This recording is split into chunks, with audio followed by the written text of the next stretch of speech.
Subscribe to our YouTube channel and press the bell icon to never miss any update from Samco. So market में इस week काफ़ी उतार चढ़ाव रहे और हम जैपनीज कैंडलस्टिक पैटर्न में हम इसे कहते हैं डोजी, मतलब कंफ्यूजन। मार्केट वीक में ऊपर गया और फिर लास्ट 2 दिन फ्राइडे होते होते मार्केट ने काफ़ी करेक्शन भी किया और जो वीक का ओपन और वीक का क्लोज तकरीबन सेम है। इसका मतलब मार्केट एक कंफ्यूजन, एक पड़ाव पे है और मार्केट अब करेक्शन, जैसे लास्ट टाइम भी बताया था, मार्केट में अब करेक्शन शुरू हुआ है।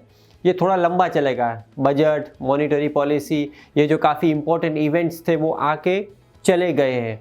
अब और क्या, अब जो आगे आने वाला है वो जो ईयर एंडिंग है और ईयर एंडिंग में हमने ज़्यादातर देखा है कि मार्केट थोड़ा सबड्यूड रहता है और इस बार तो कोरोना वायरस का भी एक फियर है और वो पता नहीं कि कितना गहरा या किस हद तक ये जा सकता है, किसी को भी पता नहीं है।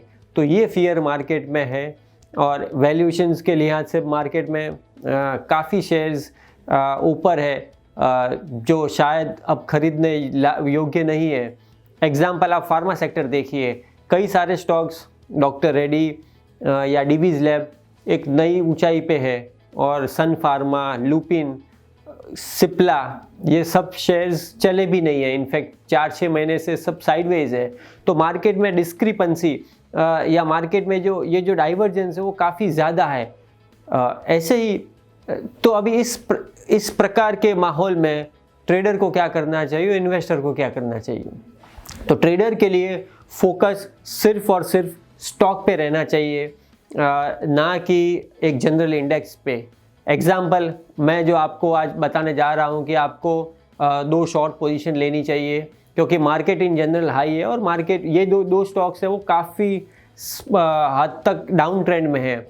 और आप एक जो मैं आपको नाम बता रहा हूँ वो शायद आपको सरप्राइज़ होगा क्योंकि ज़्यादातर लोग इसे खरीदने की राय देते हैं और वो आईटीसी मिड वीक में आईटीसी ने अब सिगरेट्स के ऊपर भाव बढ़ाए थे 10 से 12% और एक मार्केट में थोड़ा सा बाइंग आया। उसके बाद बाइंग फिजल आउट हुआ और स्टॉक प्राइस वापस नीचे जाके क्लोज आया और ये काफ़ी डरावना है। अगर इतना करने के बाद भी अगर स्टॉक प्राइस ऊपर नहीं जाता है तो ट्रेडिंग के लिहाज से इस स्टॉक को बेचना चाहिए एक ऊपर का स्टॉप रख के, क्योंकि स्टॉक ऐसे टेक्निकली काफ़ी वीक है।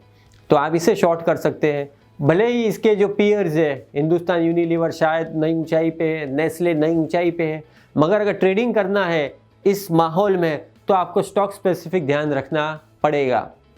दूसरा स्टॉक है आइशर मोटर भी स्लो एंड स्टडी एक काफ़ी करेक्ट हुआ है और अब एक रफ्तार उस नीचे जाने की काफ़ी ज़्यादा तेज़ पकड़ी है।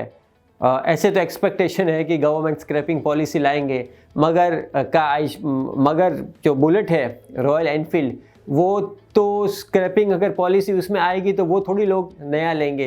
ट्रक शायद लोग नया ले सकते हैं या गाड़ियाँ जो पुरानी है वो लोग नए ले सकते हैं, मगर ये जो 2 व्हीलर है, खासकर जो रॉयल एनफील्ड है, इस पर कोई ज़्यादा लंबा इफेक्ट आने वाला नहीं है।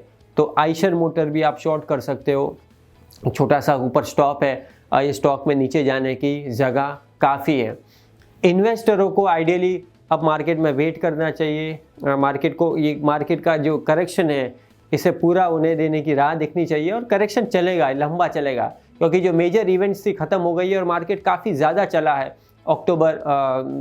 सितंबर अक्टूबर के लोअर बॉटम से तो मार्केट में करेक्शन आना चाहिए। वेट करना चाहिए इन्वेस्टर को, अभी तुरंत इन्वेस्ट नहीं करना चाहिए। और trader short position, sell on rise in general market में रख सकते हैं और 2 स्टॉक जैसे मैंने बताया कि उनमें आप शॉर्ट पोजीशन रख सकते हैं। अगर कोई आपके सवाल है तो हमें लिख भेजिए, हम ज़रूर उसका उत्तर देंगे। Thank you.